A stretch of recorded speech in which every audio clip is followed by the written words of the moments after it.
Hello everybody, welcome back to From Rhythm to Algorithm. Picking back up where the last one left off, we begin demonstrating, we've talked extensively about about dichotomy, just how words can have the exact same sound that represent two different things.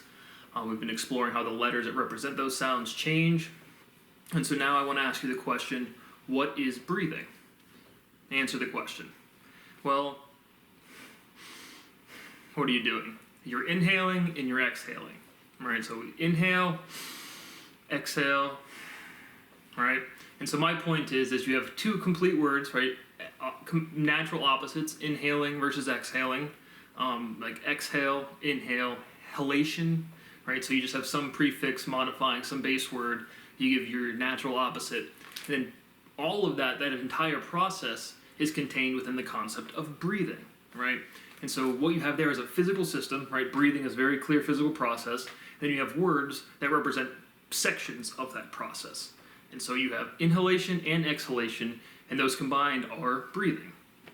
Point being is that you, again, showing these differences, how words combine, how words separate, how new syllables are integrated, and how the logic is preserved. And so breathing includes inhalation and exhalation. But words come from physical movement, right?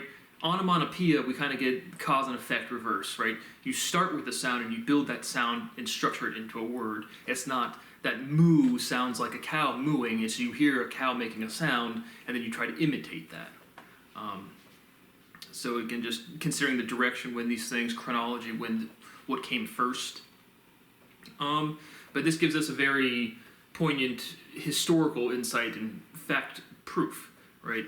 When people talk about God or Allah or Yahweh, right? In the Hebrew, I mean, that's our last, our earliest preservation of that concept, which is a rank, just like a president. But the actual name Yahweh is just in Hebrew, it's like the Y sound, H sound, W sound, H sound. It's not, it's breathing. Like, it's...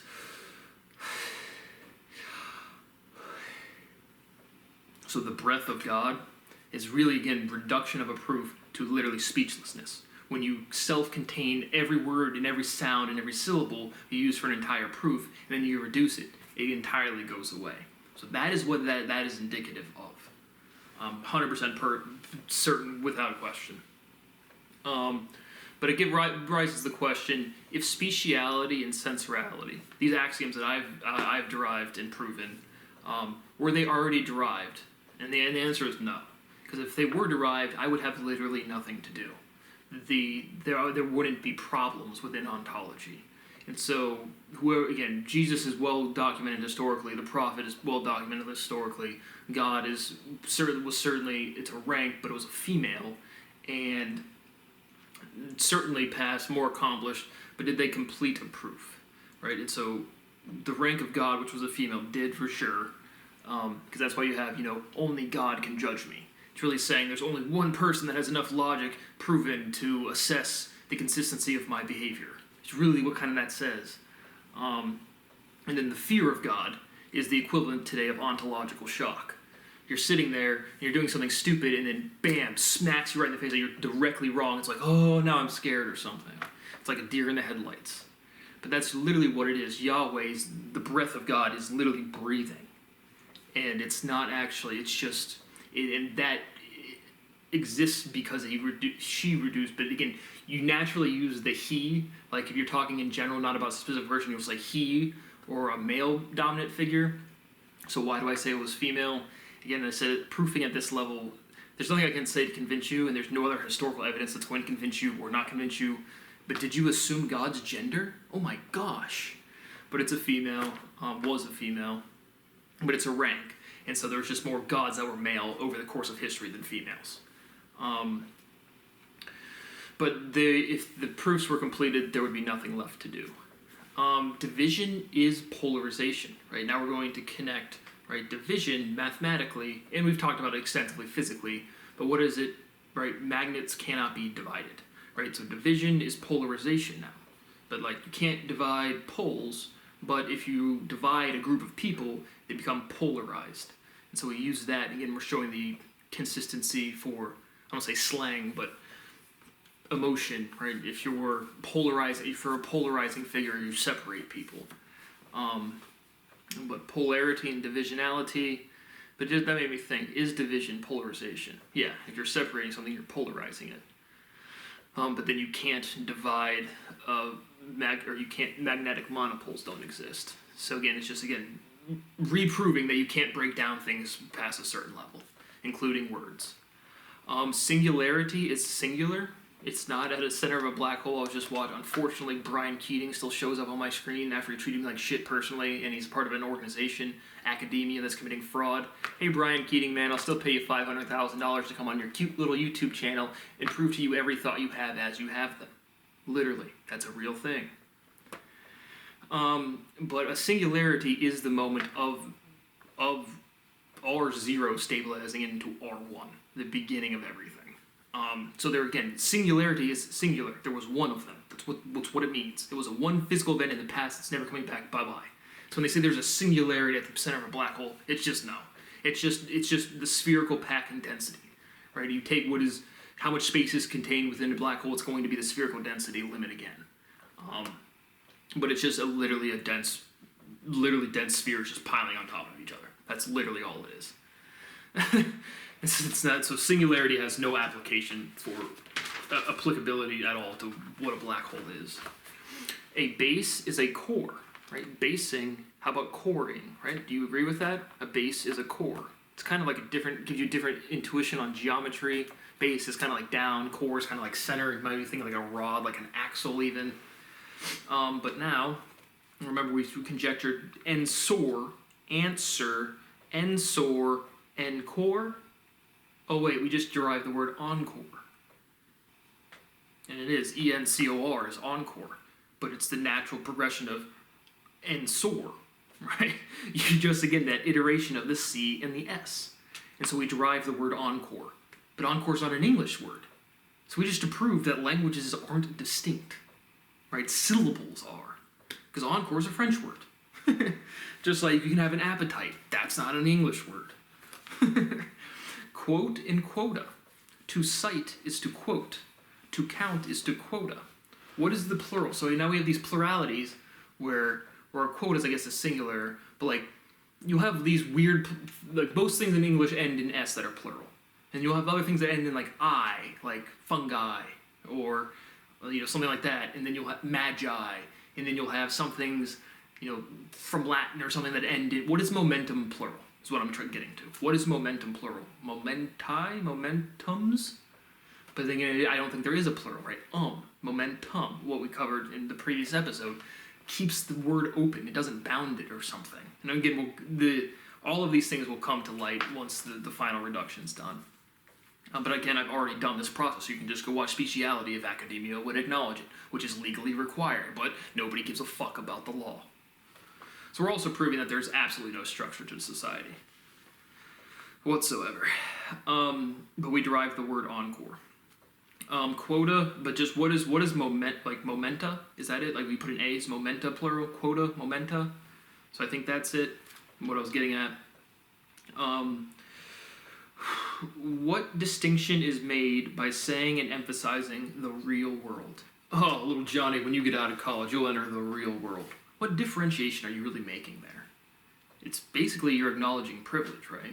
If you're going to get a real job, what are you going to do? You're going to have to work all day as opposed to a part-time job where you just have to work some of the days. You're going to go into the real world, someone's going to smack you in the face.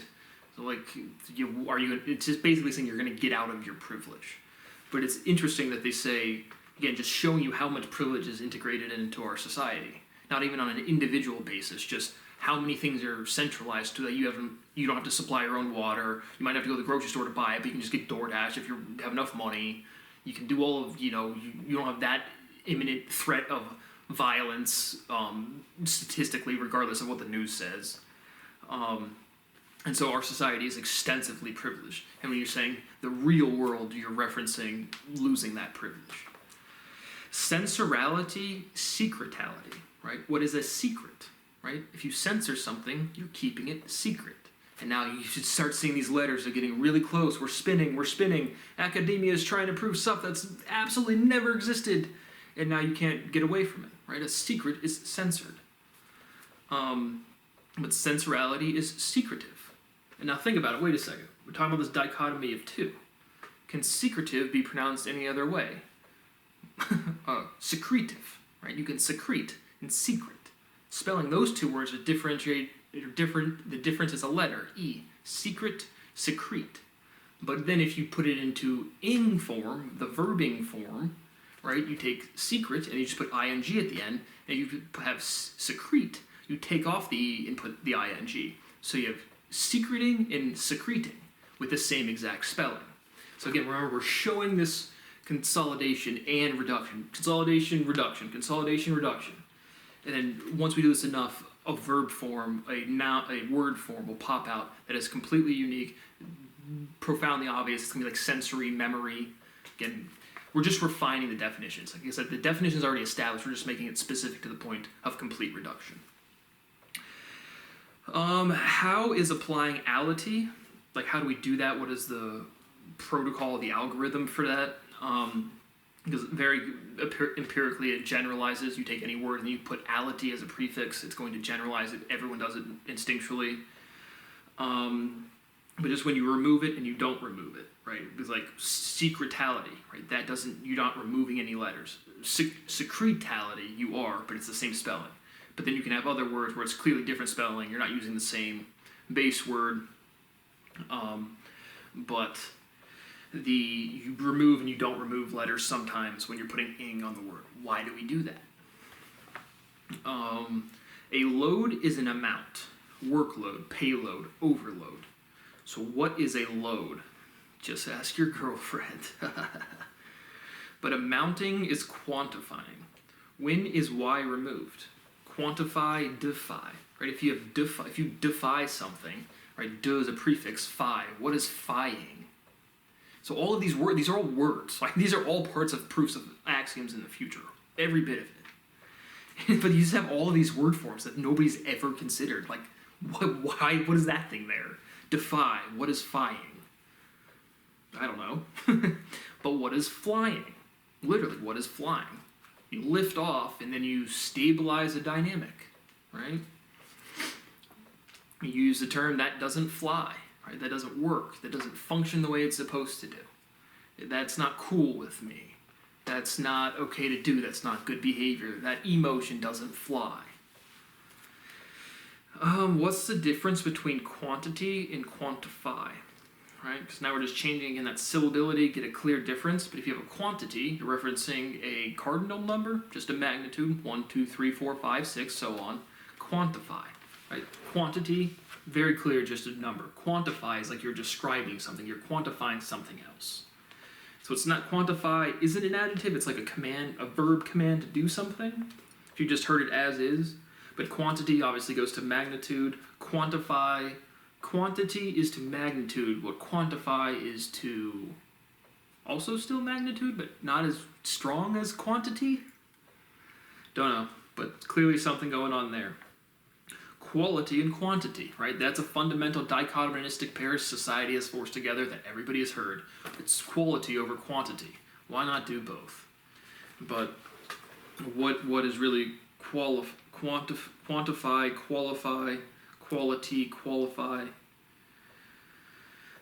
I don't know. That's all I got for there right now. And so I'll finish out with just what is quality, right? If you have the quality of something, it's the essence. And so once again, we are back to sense, essence, sensorality. We are circling that drain. Our axiomatic proof is going to be there, but I keep wanting to emphasize each step would get you a PhD. Look at how many videos I've put up in the past 2 months, 3 months. I have been doing this continually. I'm 32 years old, consciously. My first memories are this stuff. My only memories are this stuff. And what you have to understand is this is my life. It's been taken from me. Everything I've worked for has been taken. Every relationship, everything destroyed. Because you guys just won't tell the truth? You won't pay me some money behind closed doors? And so it's like, it's not really fun to keep doing all of this shit when I can just... One step of this proof would be a PhD and be a career, literally. But because you guys can't tell the truth about engineering applications and society can't change, you can't pay me any fucking money. What a bunch of cowards. What a bunch of low-level excuses for human beings. And as always, 500 racks. Boom. Notified. Proof of funds. Let's go. Oh, that's right. You guys are bitches. But you reap what you sow. Play stupid games, you win stupid prizes. You scapegoat an intelligence more profound than you've ever experienced. You get fucked historically. So, have a nice day and see you on the next one.